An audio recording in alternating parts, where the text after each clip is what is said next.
ஒரு பேன் எடுத்துக்கணும். அதில் ஒரு 10 சின்ன வெங்காயத்தை வந்து இடித்து சேர்த்துடலாம். அடுத்து 6 பல் பூண்டை இடித்து அதையும் நம்ம சேர்த்துக்கலாம்.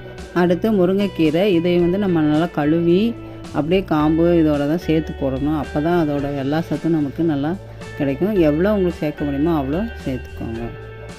மிளகு ஒரு 1/2 டீஸ்பூன் சேர்த்துடணும். 1/2 டீஸ்பூன் சீரகம், 1/4 டீஸ்பூன் உப்பு சேர்த்துக்கோங்க. உங்களுக்கு தேவையான அளவு பார்த்து போட்டுக்கோங்க. 1/4 டீஸ்பூன் மஞ்சள் தூள் சேர்த்துக்கலாம். ஒரு சிட்டிகை பெருங்காய பவுட்ரு. இப்போது 4 கப் தண்ணி நான் ஊற்றுறேன். இது நல்லா சுண்டி 3 கப்பாக ஆகணும். இப்போ நல்லா ஸ்பூனை வச்சு நல்லா கலக்கி விட்டுட்டு உப்பெல்லாம் சரியாக இருக்கான்னு பார்த்து போட்டுக்கோங்க. பாருங்க, இப்போ தான் நல்லா சூடாகுது. நல்லா அப்படி கொதிக்கணும். கொதித்து நல்லா திக்காகி ஒரு 3 கப் வர வரைக்கும் நல்லா கொதிக்க வைக்கணும். இது ரொம்ப டேஸ்ட்டாக இருக்கும்.